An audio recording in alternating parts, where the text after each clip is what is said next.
Okay guys, so today we will be solving the problem sum of digits of a 5-digit number. This is an easy problem. Let's start the problem. Okay, so the author of this problem is Mahakwaga. The difficulty level is easy. The maximum score is 15 and it has been submitted by around 0.13 million people. Okay, so objective says the modulo operator percent returns the remainder of a division. For example, 4 modulo 3 is equal to 1 and 12 modulo 10 is equal to 2.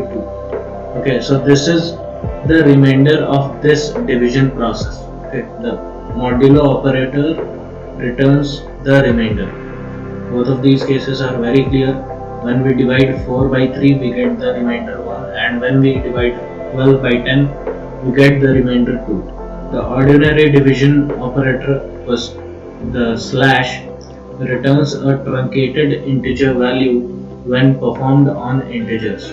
For example, 5 divided by 3 is equal to 1. So this is basically the quotient in integer form. Okay, so we don't take into account the decimals, right? So this is not a perfect quotient, but we don't take into account the decimals. Okay, after the decimal, what we get, what numbers we get, we don't take that into account. That is that is what is meant by a truncated integer value. To get the last digit of a number in base 10, use 10 as the modulo divisor. Now what this means is when you divide some number by 10 using the modulo operator, the last number in another number, for example, here this is 136204. So when I divide this number by 10, I get 4 using the modulo operator. Now for example, here the number is 50. When I divide this by 10, I get 5, right, using the modulo operator. The task is given a 5-digit integer. Print the sum of its digits. Input format is the input format contains a single 5-digit integer number n, and the constraints are n belongs to 10,000 to 99999. Okay, so these are large numbers. The output format is print the sum of the digits of the 5-digit number. Here is a sample input and here is the sample output. This 16 is the sum of the digits of this number. So 1 plus 0 plus 5 plus 6 plus 4 is 16. Now I have to solve this one, right? Let's reset the code first. Okay, so this will be given to you when you start the program in C language. Okay, you have an integer declaration n, and the scanf function takes into input n. The value is taken into input in the variable n, and what we have to do is add the digits of this number n. Okay, so first let's declare two variables. The first variable will be a run. This is the remainder which will be used inside our loop, and next we have the sum. Okay, this is the sum of the digits. So let's initialize this to 0. Now what we are going to do is we are going to do a while loop. Okay, a while loop while n is greater than 0, right? So this basically means when since or as long as the number n is greater than 0, the number n remains positive, what we are going to execute is first we will be taking the remainder. Okay, remainder is equal to n modulo 10, right? So this is our remainder. Then we add the remainder to the sum. Okay, sum is equals to sum plus rem, right?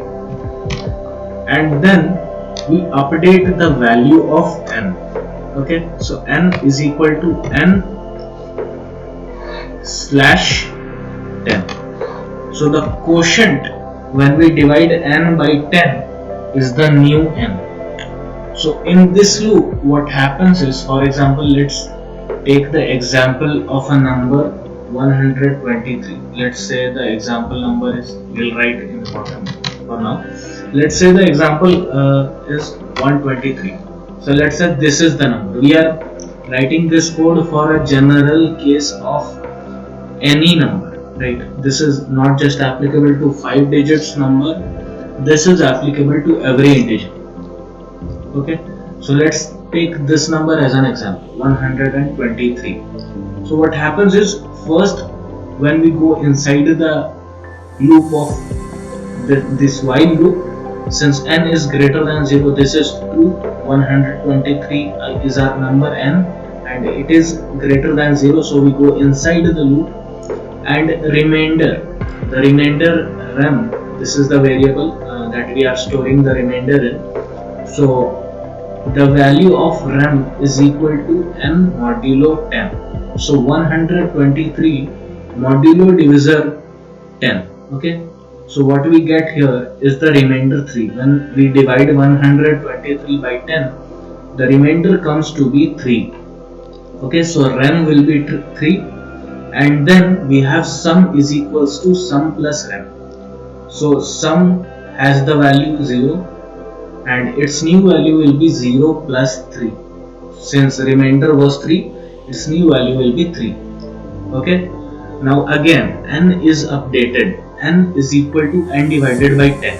Okay, now this is not a modulo operator. This will give us the quotient. Okay, so when we divide 123 by 10, we get the quotient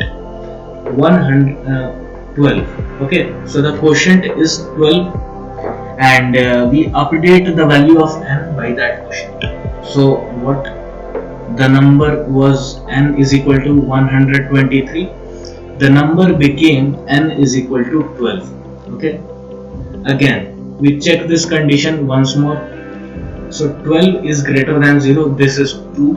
Then we go inside the loop again, and we have a remainder is equal to n modulo 10. So 12, the next value of n becomes 12. So 12 divided by, and this is modulo operator. So 12 modulo operator 10 is equal to, we have 2.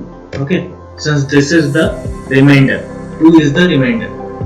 Now the value of rem is 2 updated, and then sum is equal to sum plus rem.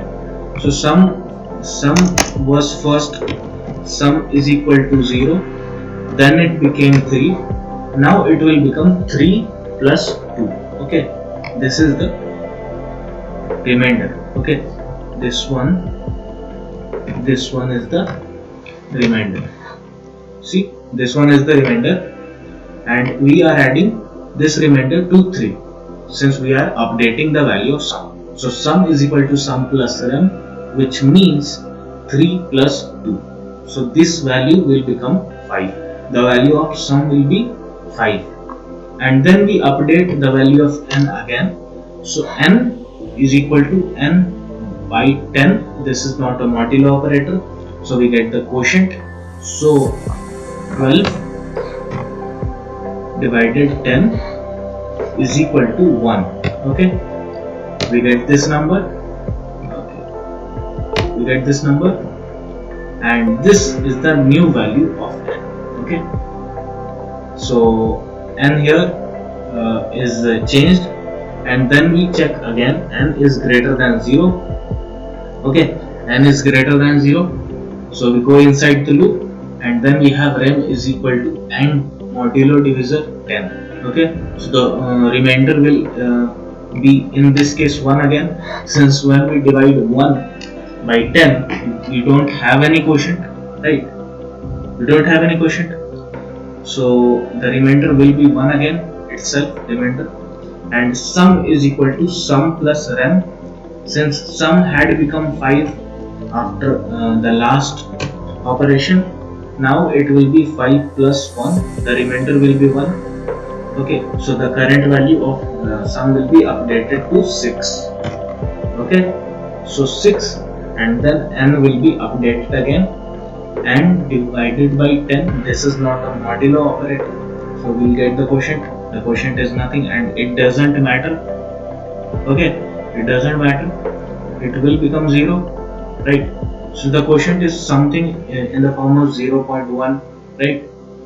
So it will become 0 since this is a truncated divisor, right? So it will become 0, it won't remain greater than 0, so this loop will be terminated, and what we are left with is sum is equal to 6, which is the sum of the digits of this number. 1 plus 2 plus 3 is equal to 6.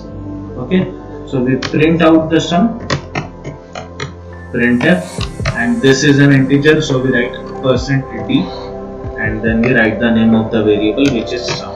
Okay, and then we end this with a semicolon. Always remember to put in the semicolon. This messes up the whole program most of the time, right? So let's erase this. This is just for explanation. Okay, now we run the code. Okay, it is passing successfully. Let's submit the code to check the corner cases. There are 7 cases actually. 7 cases, very nice.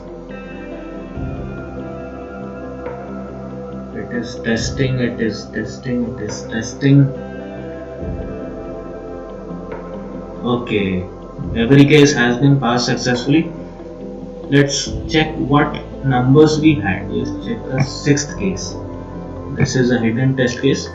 Okay, so the number was 46,400. As they said, it is a very large number.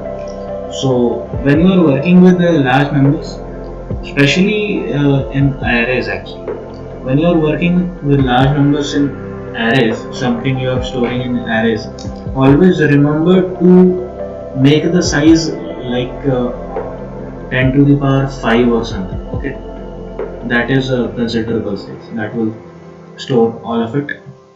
Okay, so I'll meet you in the next video. Till then, take care, bye bye.